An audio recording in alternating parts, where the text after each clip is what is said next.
Tale of Benjamin Bunny. One morning, a little rabbit sat on a grassy bank. He moved his ears back and forth and listened. He heard the sound of a pony's feet on the road. Trit-trot, trit-trot. A carriage was coming along the road. It was driven by Mr. McGregor.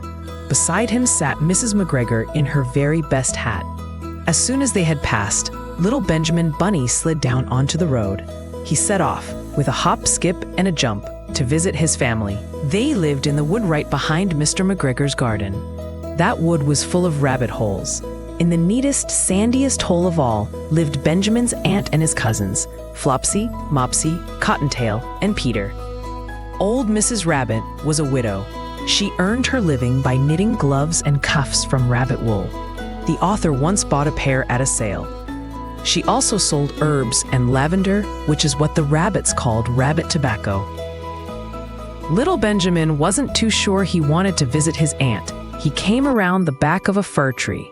He almost tumbled right on top of his cousin Peter. Peter was sitting all by himself. He looked pale and tired.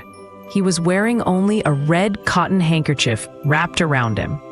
"Peter," said little Benjamin in a whisper, "who has your clothes?"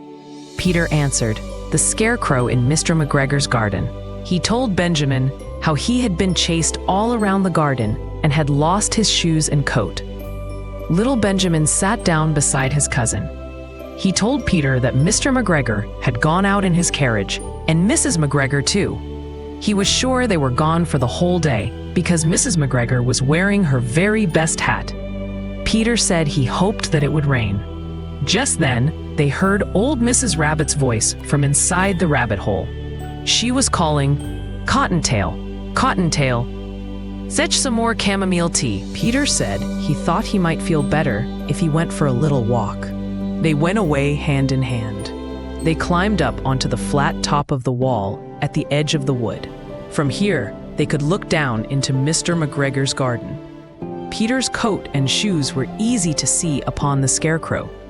On top of the scarecrow's head was an old hat belonging to Mr. McGregor. Little Benjamin said, "It makes clothes dirty to squeeze under a gate. The right way to get in is to climb down a pear tree." Peter fell down head first, but it was completely fine because the garden bed below was newly raked and very soft.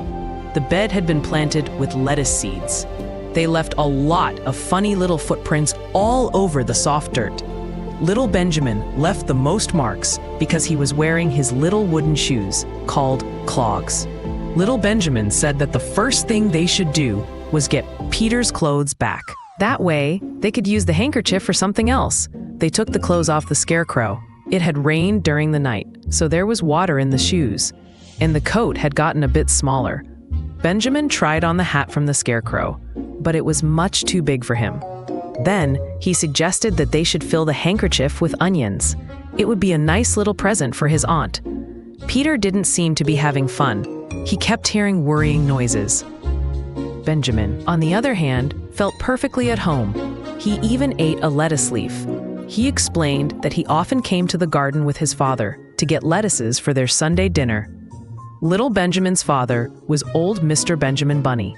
The lettuces were certainly very nice and crisp. Peter didn't eat anything. He just kept saying he wanted to go home. Soon, he dropped half the onions from the handkerchief. Little Benjamin said that it was not possible to get back up the pear tree with a load of vegetables. He led the way bravely towards the other side of the garden. They walked along a little path made of planks, underneath a warm, red brick wall. Some little mice sat on their tiny doorsteps, cracking open cherry stones. They looked up and blinked at Peter Rabbit and little Benjamin Bunny. Soon, Peter let go of the handkerchief of onions again. They walked past flower pots and trays and tubs. Peter heard noises that sounded even louder and scarier than before. His eyes looked as big and round as lollipops. He was just a step or two in front of Benjamin when he suddenly stopped. This is what those two little rabbits saw when they peeked around the corner. It was the big, fluffy garden cat.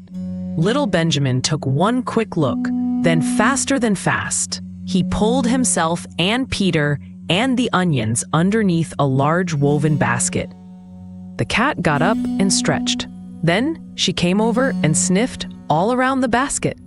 Perhaps she liked the smell of onions. In any case, she sat down right on top of the basket. She sat there for 5 long hours. We cannot show you a picture of Peter and Benjamin underneath the basket because it was completely dark inside. Also, the smell of onions was very strong and made Peter Rabbit and little Benjamin Bunny cry big tears. The sun moved behind the wood, and it was getting late in the afternoon. But still, the cat sat upon the basket. At last, they heard a pitter-patter sound. Some little bits of dirt fell from the wall above them. The cat looked up. She saw old Mr. Benjamin Bunny walking along the top of the garden wall. He was smoking a pipe filled with lavender and carried a small stick in his hand. He was looking for his son. Old Mr. Bunny did not like cats at all. He took a huge jump from the top of the wall right onto the top of the basket.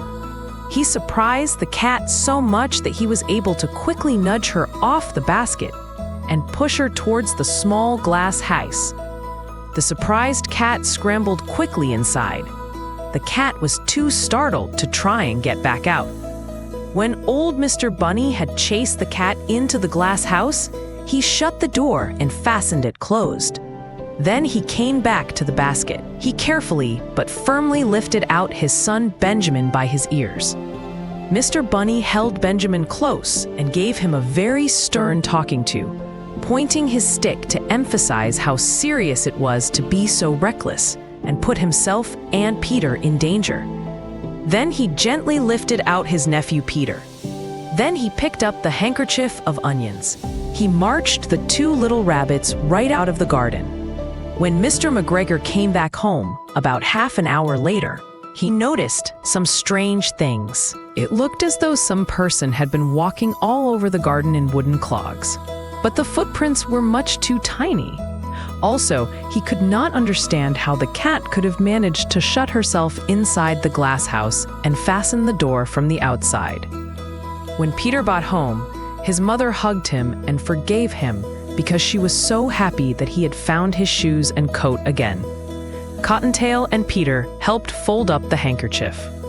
Old Mrs.